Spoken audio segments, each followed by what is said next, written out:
L'Allemagne se retrouve une fois de plus au cœur de la lutte de l'Europe pour se détacher de ses principaux fournisseurs, tandis que son économie est en chute libre, suivant une trajectoire descendante constante et douloureuse.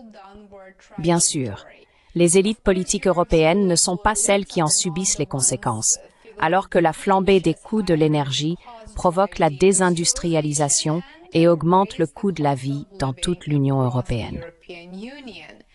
Ces élites politiques sont animées par des motivations bien différentes, pas nécessairement par les intérêts de leurs propres électeurs. Maintenant que l'ULBGAUE s'est assez efficacement tiré une balle dans le pied en se coupant totalement de l'énergie russe, elle se prépare à se tirer une balle dans le second.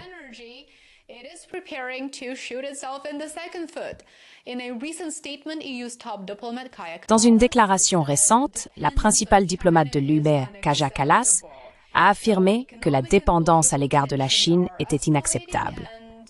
Ainsi, les tensions économiques et politiques s'intensifient et l'UPLEV serait en voie de redressement. La confrontation s'accroît sur de nombreux fronts, y compris sur le plan économique. L'Allemagne, première économie d'Europe, se trouve au cœur de cette nouvelle tempête.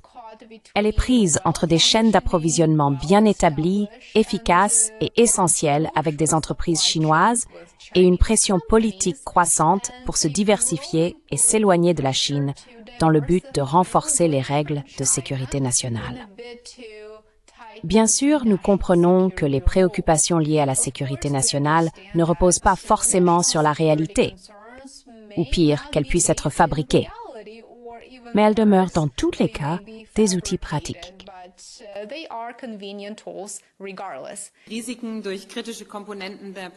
Nous avons examiné de très près les risques posés par les composants critiques provenant des deux fabricants, Huawei et ZTE, dans les réseaux mobiles 5G allemands. Nous devons réduire les risques pour la sécurité et, contrairement au passé, éviter les dépendances unilatérales. Nous devons devenir plus indépendants et plus résilients en période de crise.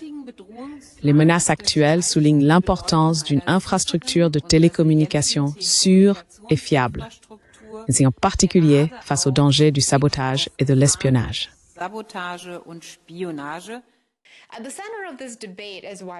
Au cœur de ce débat se trouve Huawei.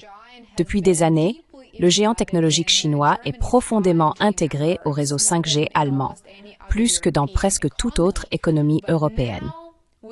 Mais aujourd'hui, avec une interdiction imminente des composants chinois pour les futurs réseaux 6G, l'ambiguïté de longue date de l'Allemagne est mise à l'épreuve. Ce qui est vraiment frappant, c'est que le PDG de Deutsche Telekom lui-même est devenu le défenseur le plus en vue de Huawei. Il soutient que la présence de Huawei dans l'infrastructure 5G allemande ne représente aucune menace. Le cœur du réseau, où les données sont acheminées et traitées, est déjà exempt de composants chinois, a-t-il déclaré. Et, par exemple, une antenne sur une tour ne constitue pas vraiment un risque pour la sécurité nationale. Remplacer Huawei dans l'ensemble du système 5G, a-t-il averti, serait très coûteux et tout à fait inutile.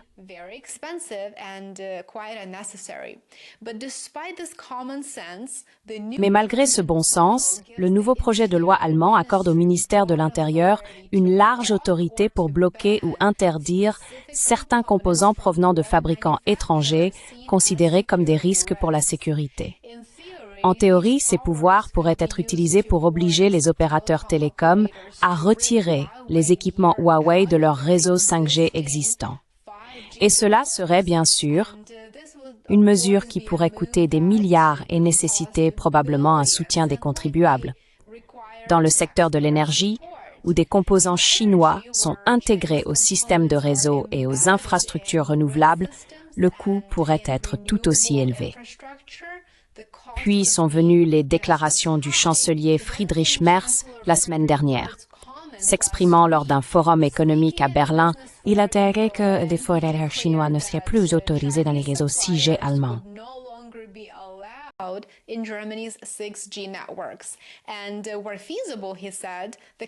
Et lorsque cela sera possible, a-t-il déclaré, le pays commencera à remplacer les composants chinois de ces réseaux 5G par des alternatives d'origine locale. Cela semblait être un changement majeur, un virage net loin de Huawei.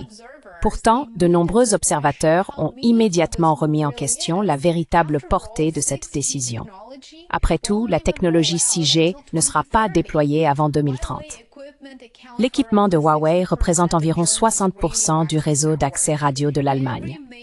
Tous les grands opérateurs mobiles du pays, Deutsche Telekom, Vodafone et Telefonica, utilisent l'infrastructure de Huawei. Et cela ne s'est pas fait du jour au lendemain. Ces relations se sont construites au fil des années à mesure que les technologies 3G, 4G puis 5G étaient déployées. Bien avant det sikkerhetsmålet kasefkaka fjellevåndiser Kina krovet nepotsved. Wordbesked.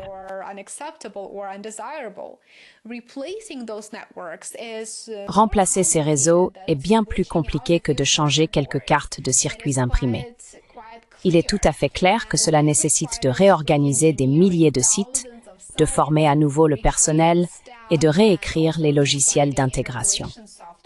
Deutsche Telekom affirme que le coût du remplacement d'une seule partie de son système, la plateforme de gestion de configuration, d'après ce que j'ai lu, s'élève déjà à plusieurs dizaines de millions. Par exemple, les analystes de Barclays estiment que retirer Huawei des réseaux 5G allemands dans leur intégralité coûterait environ 2,5 milliards d'euros et pourrait être mis en œuvre progressivement dans le cadre des mises à niveau normales des équipements, mais à un coût tout de même très élevé. Et voici la mauvaise nouvelle pour ceux d'entre vous qui vivent en Allemagne. Le gouvernement avance malgré tout avec cette politique.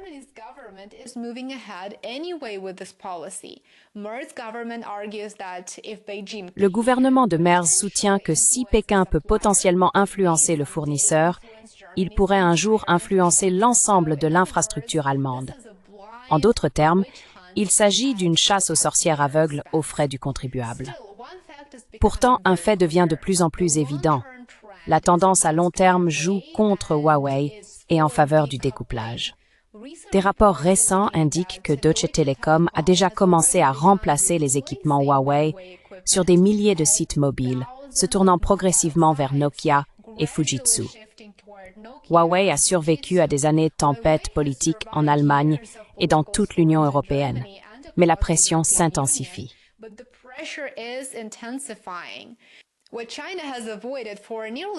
Ce que la Chine a évité pendant près d'un demi-décennie, une rupture nette en somme, semble désormais se profiler.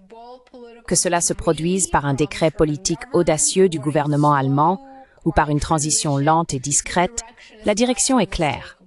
L'avenir des télécommunications allemandes s'éloigne de la Chine, même si le chemin à parcourir est long. Merz ne semble pas s'en soucier. Certains critiques non alignés sur Merz avertissent que cette approche risque d'aller trop loin. Les groupes industriels soutiennent que les règles sont vagues, très imprévisibles et pourraient perturber les chaînes d'approvisionnement du jour au lendemain. Certains ministères craignent également des représailles de la Chine.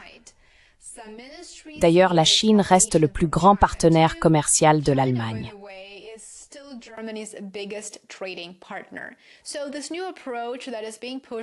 Ainsi, cette nouvelle approche promue par le gouvernement de Merz va remodeler la relation avec la Chine et elle redéfinira également l'avenir énergétique et numérique de l'Allemagne. Elle mettra l'économie à une épreuve vraiment significative. Merci beaucoup d'avoir regardé. J'espère que cette brève mise à jour vous a intéressé. Je pense que nous verrons des tendances similaires à travers l'Europe. Ce n'est qu'une question de temps. Si vous souhaitez plus de contenu, rejoignez-moi sur Substack et Patreon pour soutenir mon travail. J'apprécie chacun d'entre vous qui êtes devenus abonnés payants et laissez-moi un commentaire ci-dessous. Dites-moi ce que vous attendez de la transition de l'Allemagne et de son découplage de ses principaux partenaires commerciaux. J'aimerais beaucoup connaître votre avis. Trading partners. I would love to hear from you.